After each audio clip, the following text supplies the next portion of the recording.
operation will continue for as many days as it takes to remove this threat. For decades, the tyrants of Tehran have brazenly, openly called for Israel's destruction. They've backed up their genocidal rhetoric with a program to develop nuclear weapons. In recent years, Iran has produced enough highly enriched uranium for 9 atom bombs. 9. In recent months, Iran has taken steps that it has never taken before, steps to weaponize this enriched uranium. And if not stopped, Iran could produce a nuclear weapon in a very short time. It could be a year, it could be within a few months, less than a year. This is a clear and present danger to Israel's very survival.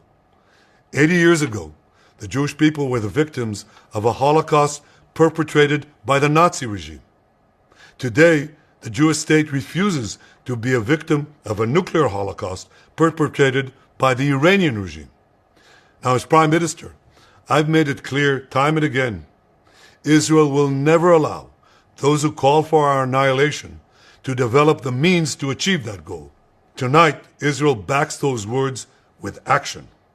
We struck at the heart of Iran's nuclear enrichment program. We struck at the heart of Iran's nuclear weaponization program. We targeted Iran's main enrichment facility in Natanz. We targeted Iran's leading nuclear scientists working on the Iranian bomb. We also struck at the heart of Iran's ballistic missile program. Last year, Iran fired 300 ballistic missiles at Israel. Each of these missiles carries a ton of explosives and threatens the lives of hundreds of people. Soon, those missiles could carry a nuclear payload, threatening the lives not of hundreds, but of millions. Iran is gearing up to produce 10,000 of those ballistic missiles within 3 years. Now just imagine 10,000 tons of TNT landing on a country the size of New Jersey. This is an intolerable threat. It too must be stopped. Iran is now working on what it calls the new plan to destroy Israel. You see, the old plan failed. Iran and its proxies tried to encircle Israel with a ring of fire and to attack us with the horrible attack of October 7th. But the people of Israel, the soldiers of Israel, rose like lions to defend our country. We crushed Hamas, we devastated Hezbollah, we hit Iranian proxies in Syria and Yemen. And when Iran directly attacked us twice last year, we struck back inside Iran itself. Yet in defending ourselves, we also defend others. We defend our Arab neighbors. They too have suffered from Iran's campaign of chaos and carnage. Our actions against Iran's proxy Hezbollah led to the establishment of a new government in Lebanon and the collapse of Assad's murderous regime in Syria. The peoples of those two countries now have a chance for a different future, a better future. So too do the brave people of Iran, and I have a message for them. Our fight is not with you. Our fight is with the brutal dictatorship that has oppressed you for 46 years. I believe that the day of your liberation is near. And when that happens, the great friendship between our two ancient peoples will flourish once again. I want to assure the civilized world, we will not let the world's most dangerous regime get the world's most dangerous weapons.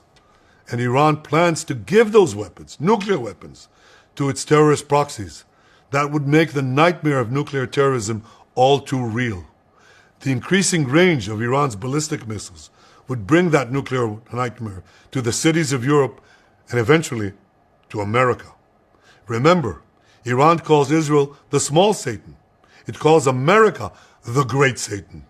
And this is why for decades it's led millions in the chants of death to Israel and death to America. Today, Israel is responding to those genocidal calls with action and with a call of our own. Long live Israel and long live America. Our action will help make the world a much safer place.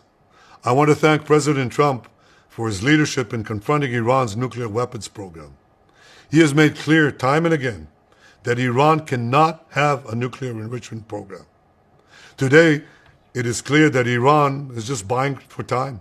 It refuses to agree to this basic requirement of peaceful nations. That is why we have no choice but to act, and act now. The hardest decision any leader has to make is to thwart a danger before it is fully materialized.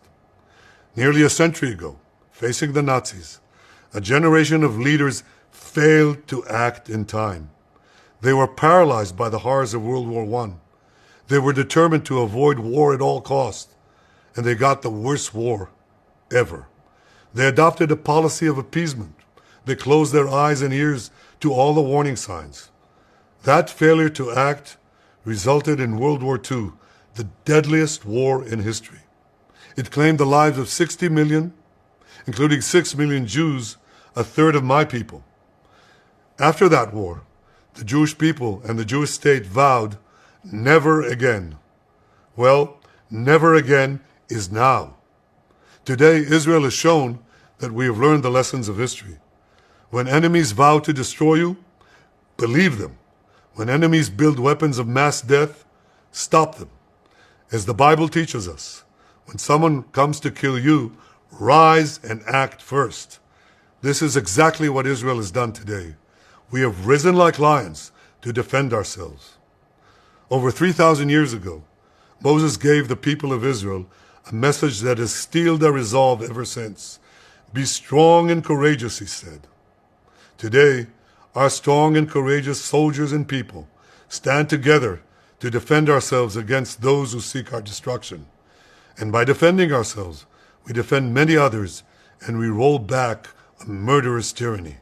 Generations from now, history will record that our generation stood its ground, acted in time, and secured our common future. May God bless Israel. May God bless the forces of civilization everywhere. Thank you.